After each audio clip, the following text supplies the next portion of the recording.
मुझे वैसे ये बड़ी बात, क्योंकि मेरी जब डीजी साहब से वो जो बात हुई उसमें उन्होंने बताया कि हम कोई फिजिकली उनको नहीं, मतलब मारपीट नहीं कर रहे। हाँ, ये जरूर है कि हम उनके माइंड गेम होती है कि पासवर्ड दो। पासवर्ड एक इंसान की बड़ी पर्सनल चीज होती है, फोन में हजार चीजें होती हैं। तो ये चीजें जो हैं वो उसने जब नहीं दिया तो उसको वहीं बैठना पड़ेगा, घंटों बैठना पड़ेगा। बट हम फिजिकल नहीं हो रहे, हम उनको मारपीट नहीं रहे। तो क्या कहेंगे, हमने तो हमेशा यही समझा था जिस्मानी रिमांड में तो कुछ चितरौल चितरौल होती है, कुछ चपेड़े चपेड़े लगती हैं। तो ऐसा कुछ मामला है क्या? देखें, ये तो जितने मुंह उतनी बातें हैं। हर शख्स इस केस को अपने अपने तरीके से पेश कर रहा है, हकायक से हटकर। देखें, मैं फिजिकली वहां पे अदालत में मौजूद था और मेरा डग्गी से ये क्वेश्चन था कि आप बताएं, आपको टॉर्चर किया गया है? उन्होंने कहा जी मुझे टॉर्चर नहीं किया गया।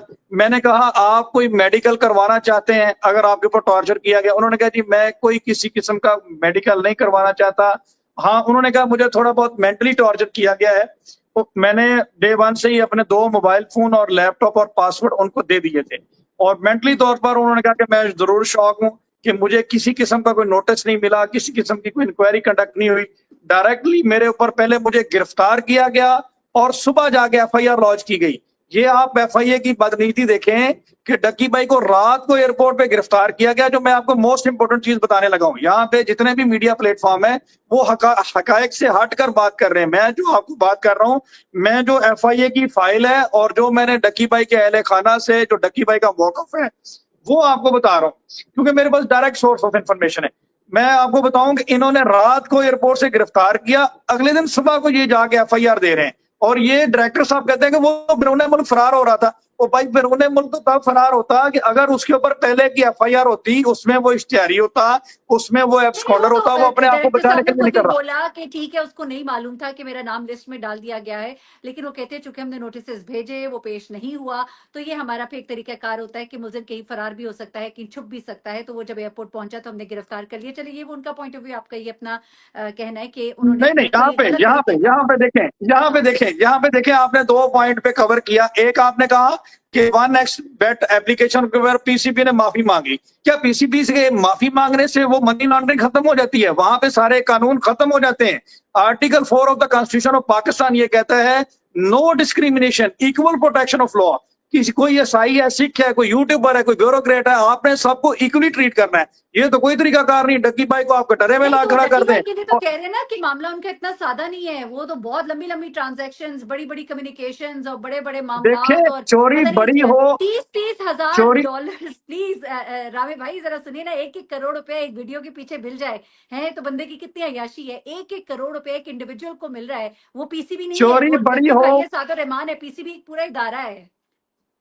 चोरी बड़ी हो चाहे छोटी हो, चाहे कोई इदारा हो, चोरी चोरी होती है। चाहे किसी इदारे ने की है, वो तो देखें गवर्नमेंट, वो ज्यादा उनके ऊपर रिस्ट्रिक्शन होनी चाहिए कि वो एक गवर्नमेंट का इदारा है, गवर्नमेंट इस चीज को प्रमोट कर रही है। आप इसके बात को कैसे जस्टिफाई कर सकते हैं कि उन्होंने माफी मांग ली? ये क्या बात हुई? उन्होंने लोगों के बच्चों का फ्यूचर खराब किया, पहले उस बेट 1x बेट आपको प्रमोट करते रहे। और इस तरह से बहुत सारे लोग हैं। इस तरह तो वसीम अकरम साहब कितने सालों से कर रहे हैं, उनको क्यों नहीं अरेस्ट करते? इस तरह से तो बहुत सारे लोग जिनके थोड़े से फॉलोअर हैं वो भी इन एप्लीकेशन को, इनकी वो भी इन इंटेंसिटी ज्यादा है ऐप ना, को प्रमोट इनकी कर रहे हैं। इंटेंसिटी ज्यादा है। और जून 2025 से उन्होंने काम करना शुरू किया ना, उससे पहले वाले सारे गुनाह माफ हो गए ना। जी, क्या आपकी आवाज कट गई थी? मैंने कहा जून 2025 के बाद इंक्वायरी शुरू हुई है ना, पीसीबी वाले मामला पीछे रह गए। नहीं, ऐसी बात नहीं, ऐसी बात नहीं। ये कानून 2016 का मौजूद है। मनी लॉन्ड्रिंग का तो उससे पहले का मौजूद है। Prevention of electronic crime act PCB 2016 में मनी है। लॉन्ड्रिंग तो नहीं कर रही थी ना। मनी लॉन्ड्रिंग के इल्जाम तो डकी भाई के ऊपर है। देखें, पीसीबी मनी लॉन्ड्रिंग नहीं कर रही थी, एक गैमलिंग ऐप को प्रमोट तो कर रही थी जो डक्की भाई के ऊपर अच्छा, एलिगेशन चलिए है। एक चीज बताइए, आप एक चीज बताइए फयाज रामी साहब, एक मेरी एज एन बात का आप पहले इंडिविजुअल, जवाब दें। एज शहरी, एक आम शहरी होने के नाते बताइए कि एक ऐसा शख्स जिसके फॉलोअर्स में बच्चे हों, एक एहसास जिम्मेदारी भी होती है, एक आपकी पहचान है, लोग आपको देखते हैं। इन्फ्लुएंसर का मतलब कि आप लोगों को इन्फ्लुएंस कर रहे हैं। आप अपने बच्चों को इन्फ्लुएंस कर रहे हैं कि जुआ खेलो, आप अपने बच्चों को इन्फ्लुएंस कर रहे हैं गलत कामों में इंडल्ज हो। तो क्या एज एन इन्फ्लुएंसर, मैं सिर्फ आपसे सुनना चाहती हूँ कि क्या सादुर रहमान उर्फ डकी जो है ये सही काम कर रहा था? देखें ये गलत है, बिल्कुल आपकी बात दुरुस्त है। इस तरह की चले एप्लीकेशन जब आपको अल्हम्दुलिल्लाह। अल्लाह ताला ने बहुत चले सारे किसी वसाइल वकील दिए। ने जी, ठीक है। देखें जी, जी। देखें मैं वकील बाद में हूँ, मैं वकील बाद में हूँ, मैं सबसे पहले एक पाकिस्तानी भी हूँ।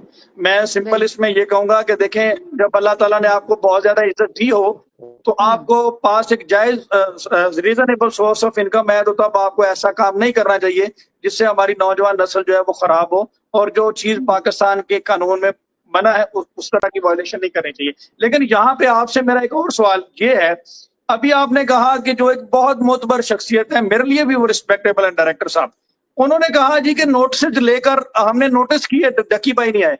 वो कोई एक नोटिस मुझे दिखा दें, या कोई एक पिक्चर, कोई एक वीडियो दिखा दें जो इनका नुमाइंदा, कोई इनका एहलकार डक्की भाई के घर पे लेकर गया हो, घर के आगे की कोई तस्वीर आ जाए। कानून ये कहता है अगर चलो कोई बड़ा शख्स वैलिड नोटिस पॉइंट नहीं है रिसीव आपका, करता, ये आप डीजी उससे साहब को चाहिए कि इसके ऊपर जवाब दें। हाँ बिल्कुल।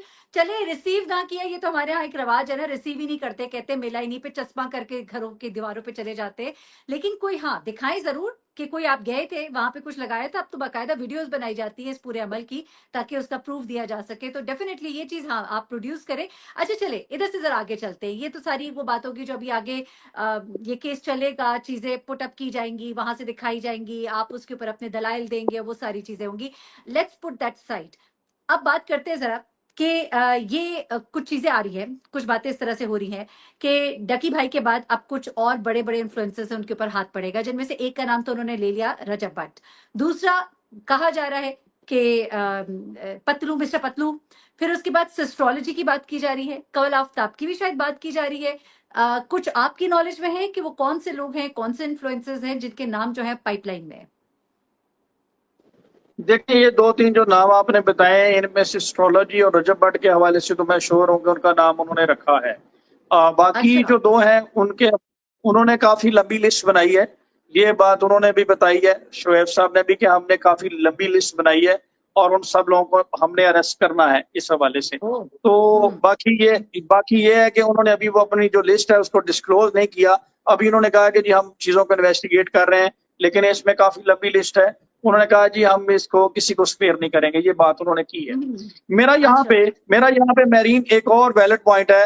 अभी तक डक्की भाई के अगेंस्ट ये कहा जा रहा है कि जिन्होंने बच्चों से फ्रॉड कर लिया, पाकिस्तान के लोगों की नस्ल तबाह कर दी, ये कर दिया, कोई प्राइवेट पर्सन अभी तक कंप्लेनेंट बन के सामने नहीं आया। किसी एक तो वो शख्स ने नहीं डकी कहा भाई मैं के खिलाफ मुताबिक। तो नहीं आया ना, लेकिन उन एप्स के हवाले से लोगों की कंप्लेन्स हैं कि उन्होंने पैसा लगाया, किस तरह से वो लुटे, किस तरह से वो बर्बाद हुए। अब उन एप्स को प्रमोट करने वाला तो डकी भाई था ना, वो तो उन्होंने इंडिविजुअली, आप सही कह रहे हैं, मैं भी जानती हूँ, नहीं डकी भाई के ऊपर डायरेक्ट कोई इल्जाम आया। अच्छा चले ये